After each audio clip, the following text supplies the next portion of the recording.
Hi, besties. Welcome to Live, Learn, Let Go as Needed. My name is Jessica McKinney, your host, and I am so excited to welcome you today to an episode that I actually sat down with a woman, and she told her story in the most delicate way she possibly could have. But we do need to put a trigger warning out there because I don't want anybody who may be listening to feel triggered by this. This is a place for healing. It's a place for people to feel less alone, and it's a place for real stories to be told, so that way to be told, so that way when other people are listening, if they've gone through similar things too, they know that they're not alone. And when we feel less alone, we can all heal together. And when we all can heal together, then maybe we can all just let go a little tiny bit of the things that have been holding us back from our traumas, so that way we can enjoy whatever life that we've got left to live, because you only live once. And that's why this is called Live, Learn, Let Go. And so if you're ready, the following subjects are going to be talked about in graphic detail today: childhood sexual assault, teenage rape, and teenage suicide. So once again, if at any time you feel triggered during the episode, please stop listening. It's not what it's for. But if you can make it through the whole thing, you're a trooper. It's graphic, it's rough, but it's real. Let's get into it. 2, 1.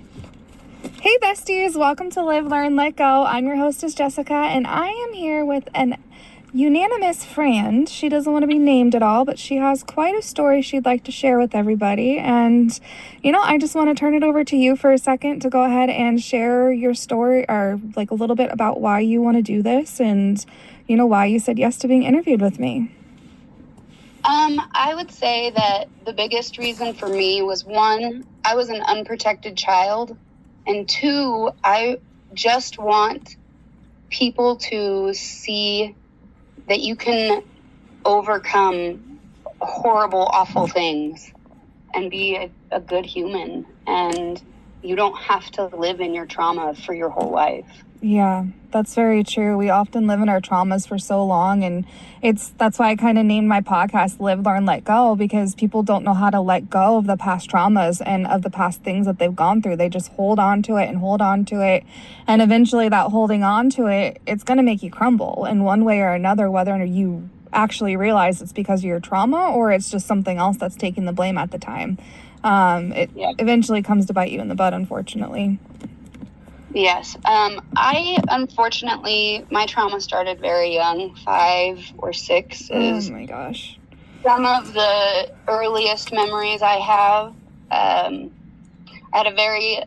had a mother who made it perfectly clear she didn't want me daily. She would tell me that she should have had an abortion with me.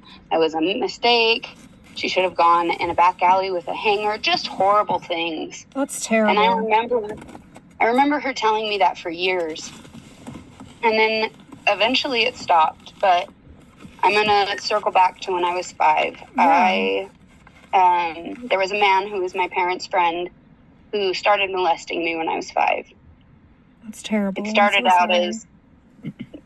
out as simple touches, as, I just am touching your privates. This is completely normal. And as I got older, it moved to objects. If you don't mind me asking, what kind of objects? Like a tall beer bottle, the top of it, the skinny part of it, that, handles of brushes and screwdrivers and, what is wrong with people? I don't know. And I went to my mom probably when I was 7, and I told her it was happening, and she told me I just wanted attention. I was seeking attention, and that I was the problem, and that I was making it up, and it's all a big lie. And so I never said it again because she didn't believe me, and nobody believed me. My dad worked really hard. He was never home. He never saw the abusive side of her. And when I told her about it, she's like, don't even bother telling your dad. He won't believe you either. Oh my God. So I lived with that for years. And by the time I turned 13, I told him if he ever touched me again, he would lose his private parts. And he never touched me again, but he also said, "You're getting too old for me." Oh my And God. from the time it started to the time it ended, it went from molestation to rape. So he raped me, probably from the time I was, 11 until I was 13. Did you fight back ever?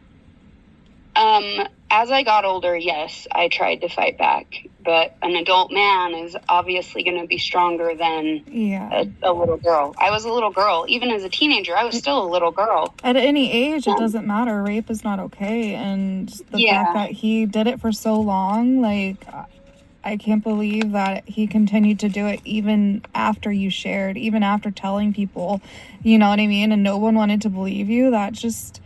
So from the time you were 5 to the time that you were 13, this one man in particular was assaulting you.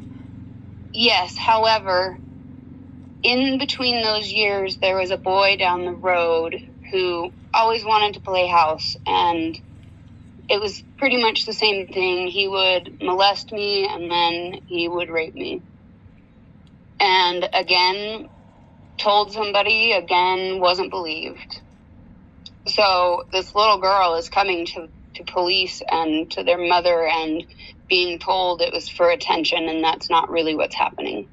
See, at that age, how can a young kid make up something so disgusting?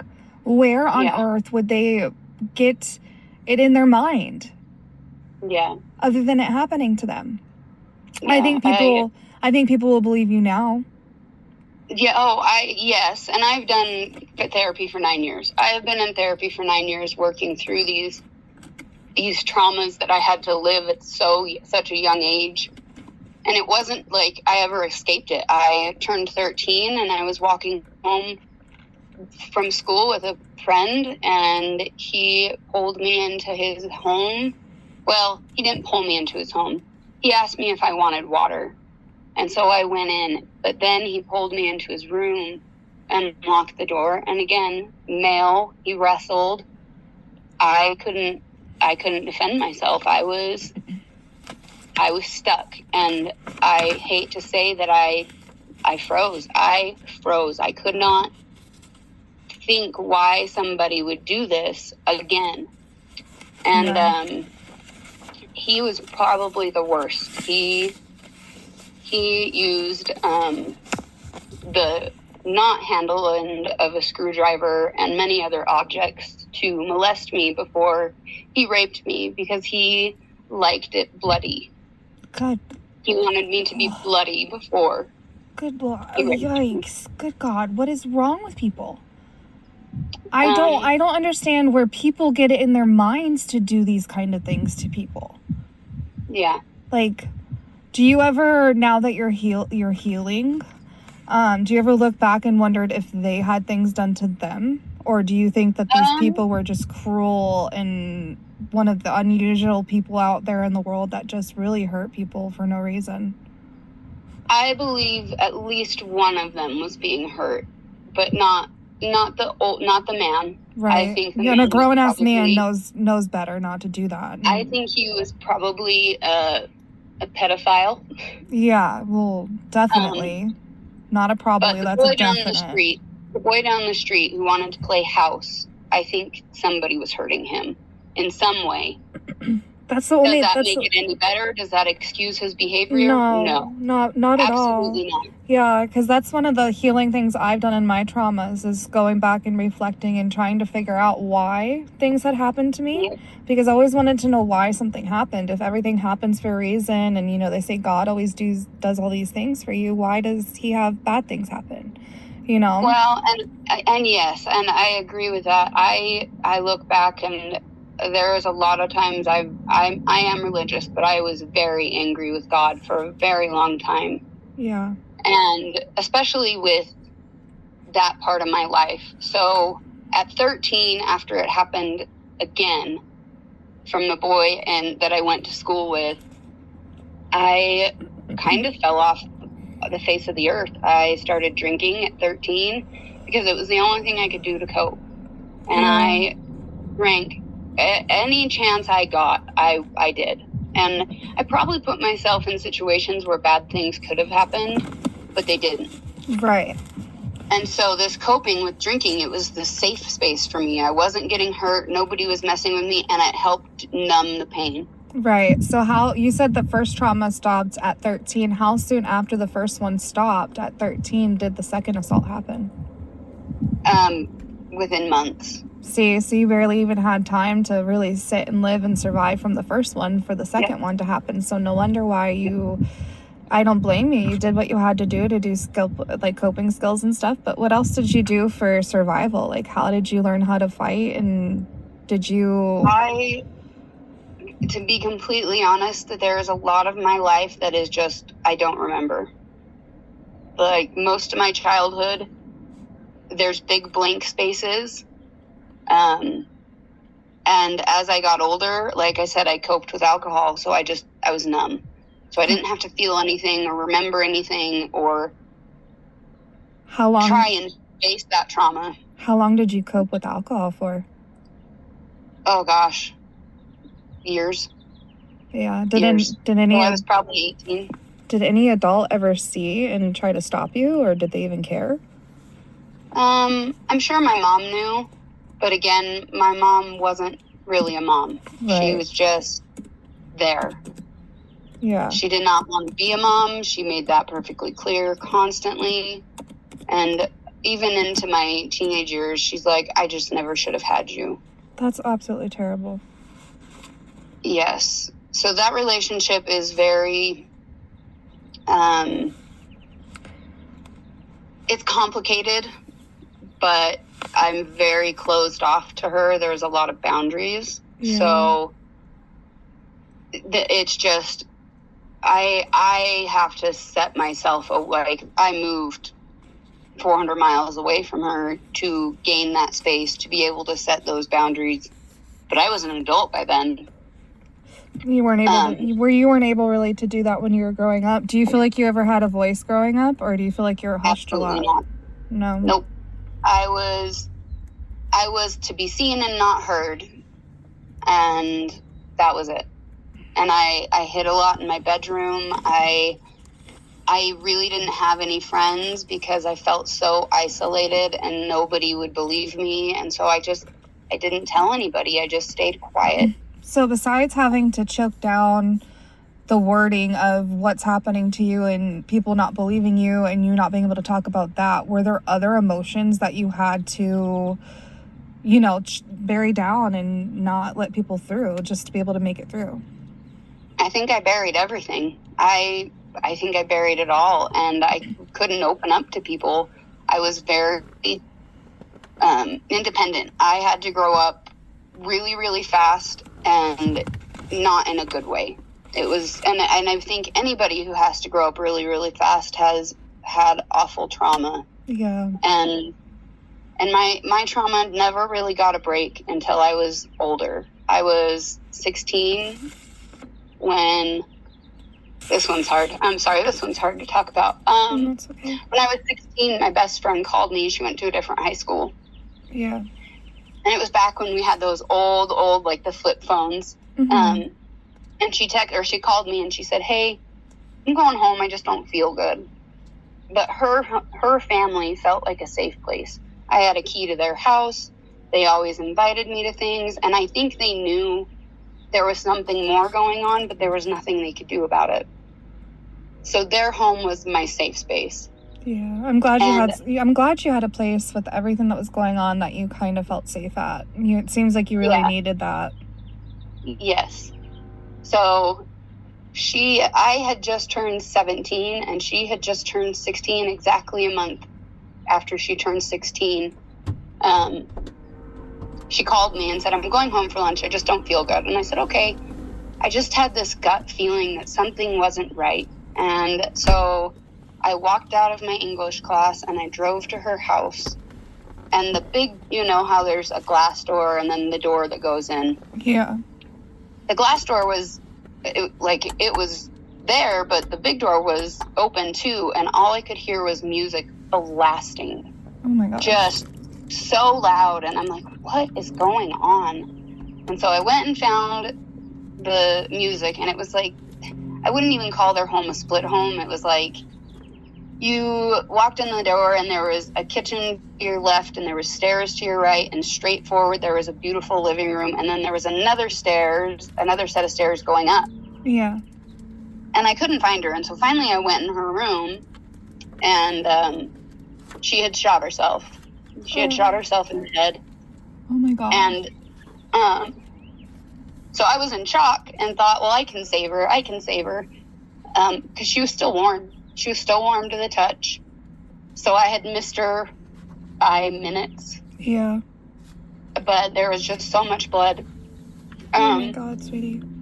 And so I ran down the stairs, and this was when you still had landlines. Yeah. And I called her dad's work because I didn't know the number in my phone. And his work number was, posted by the phone. And so I called him, and I said his name, and he thought I said that their dog died because their dog and their daughter's name were very close. Yeah. I said, no, this isn't me, and you need to call 911. She's dead. My friend is dead. Yeah. And he goes, I will be there I will be there, but you need to call 911. So oh my god. Well, I called 911, and he worked across town, the dad. And by the time they got there, and me being covered in blood, they could have handled it better. They had me out on the side of a road that was a very busy road, and they needed my clothes for evidence. So I'm standing there at 17 in a bra and underwear. What the heck? While all this traffic drives by me. Oh, that could have been handled way better. They should have given you a blanket. They should have given you towels. They should have taken you to the police car, or they should have done something and at least get you out of that area. Like that. Well, and then, do you mind me asking what year this was? Because back then they did not handle things very well whatsoever. It would have been 2006. Okay. Do you mind me asking how old you are? So I was in my junior year of high school. Okay. I think you bubbled over how old you were. Okay. So I was. She had just turned 16. I was 17, and it was exactly a month after her 16th birthday. Okay. And how old are you now? I'm 37. 37. Wow. So you've been living with that trauma alone for over 19 years now, 20 years. Oh my gosh. Yep. What did you do to cope with that? I didn't quit drinking. It got worse. Right. And I started using marijuana and just anything that would numb the pain. Yeah. And so as I'm standing there on the street, these police officers have me in my bra and underwear, and her dad showed up, and he goes, "Why is she standing here half naked?" And they were like, "Well, we need her clothes for evidence." And he goes, "I'm going in to get her clothing." They're like, "You can't go inside. It's a crime scene." And one of the police officers finally said, "We'll close the door to where it happened, and you can go get her something to wear." So he went in and found me the biggest T-shirt he could find. It went almost to my mid-thigh. Okay, good. And at that point, they asked for my bra and underwear because they were covered in blood. Obviously, I don't think people realize how much blood is in a human body, and it's a lot. And I can only imagine exactly the graphic details of what you did when you saw her.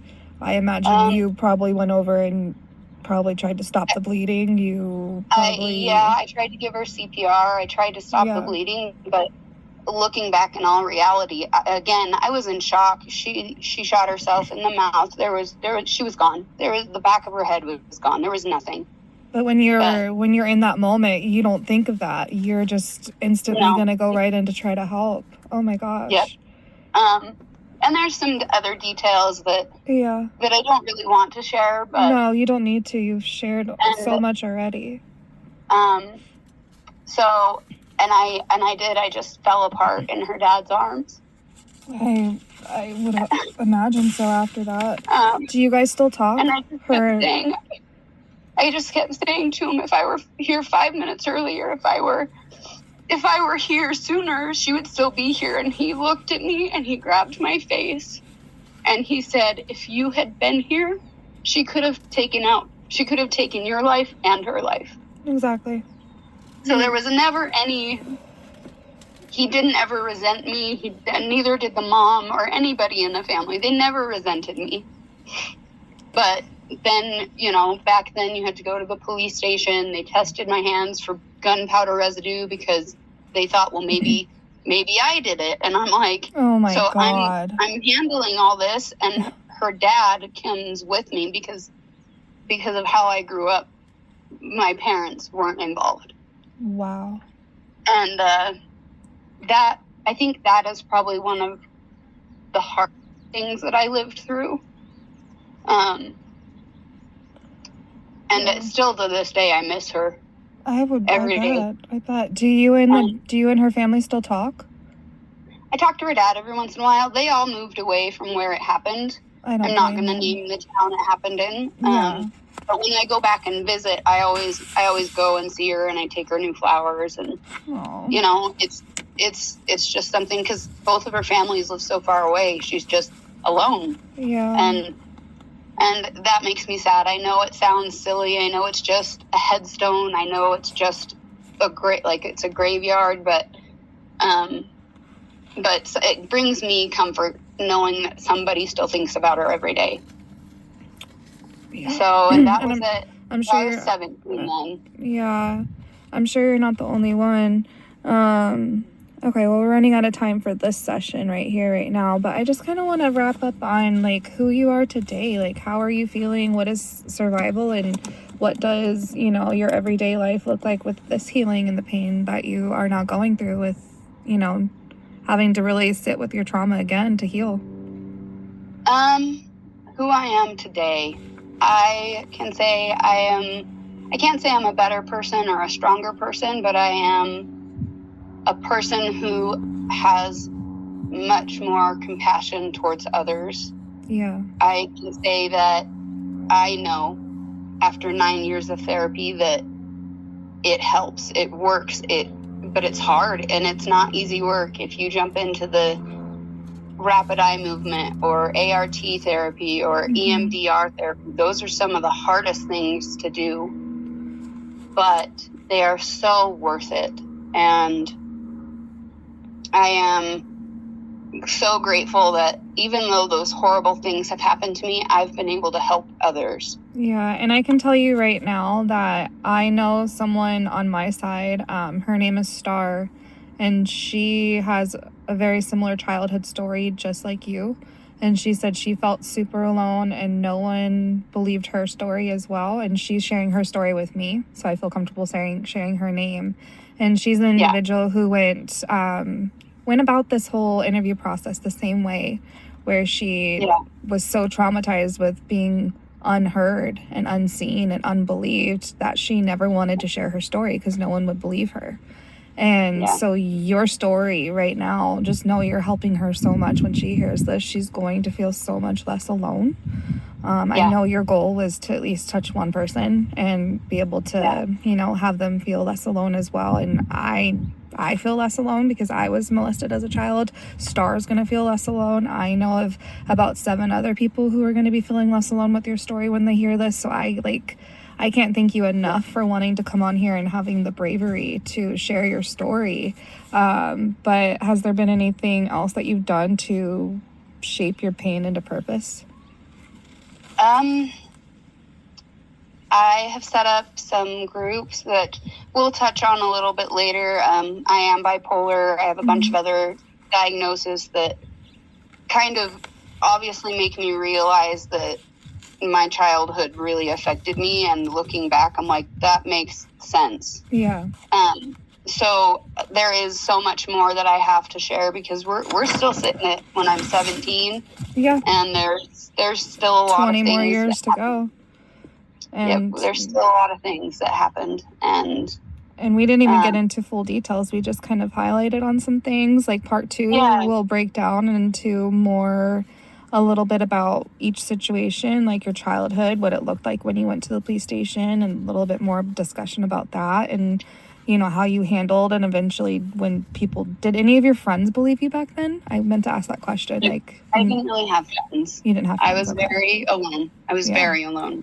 Yeah, so you felt alone in anything. When did you start feeling less alone with all of your struggles? Honestly, when I started therapy 9 years ago. So I lived my life feeling very alone. Yeah. Do you have any recommendations or any tips or advice or anything you can share for people who have lived through stories like you and have very similar situations? What would you like to say to them to help them?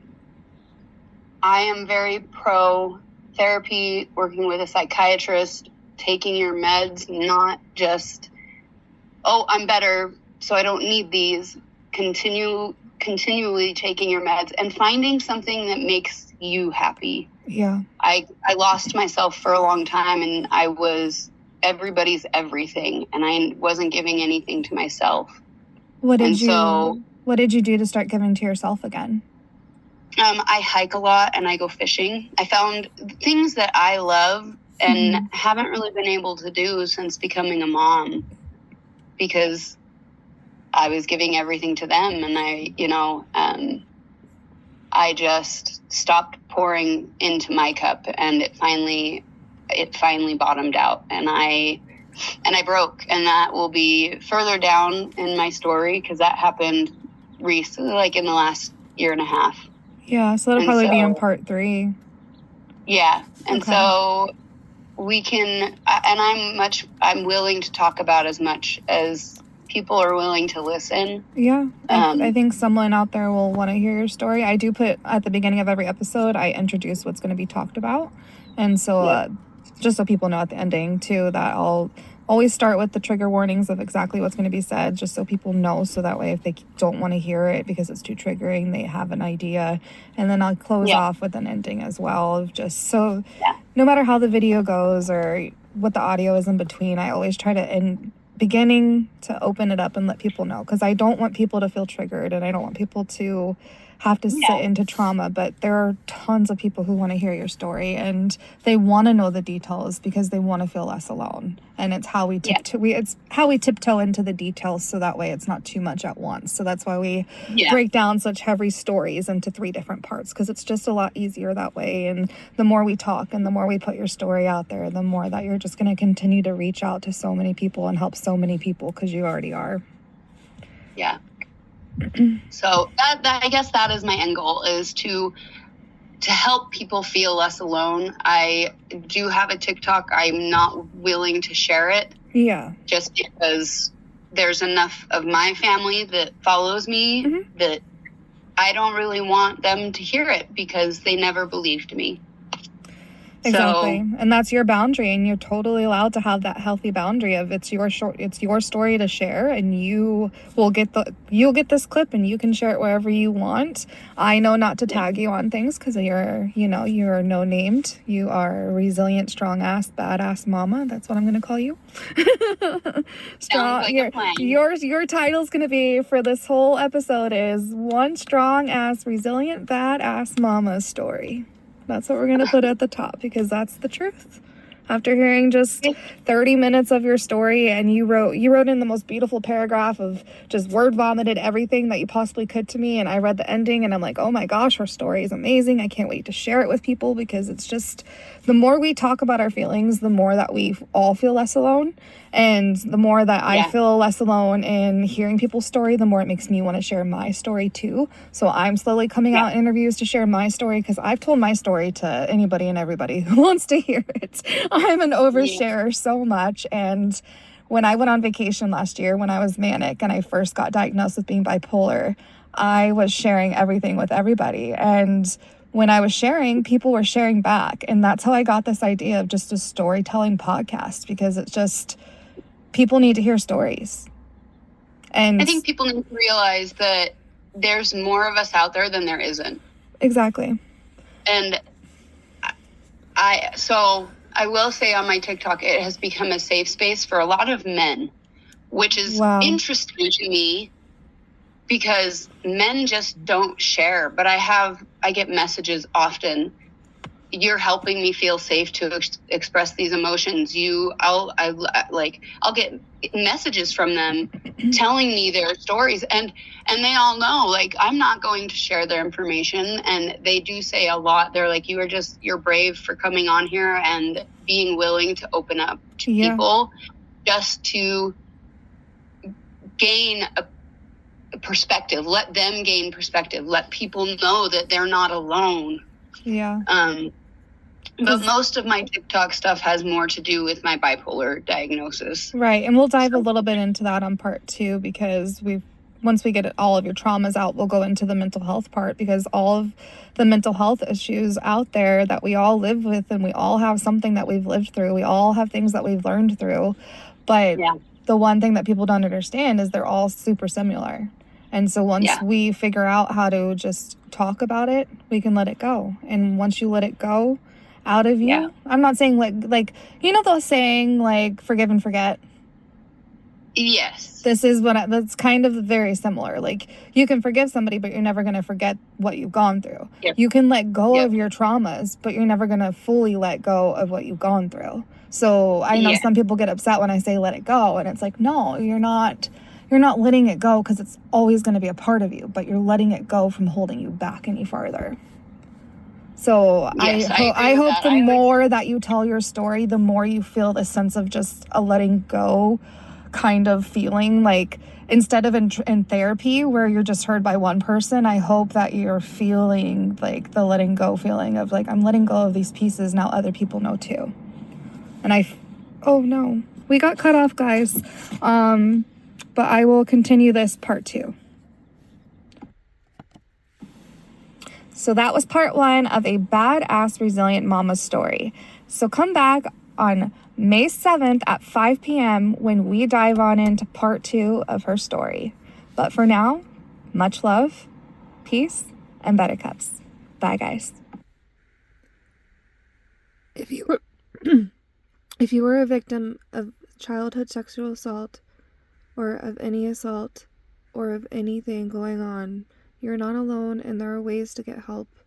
If it's currently going on, if it's gone on in the past, whatever it may be, if you're struggling, please get help. You're not alone.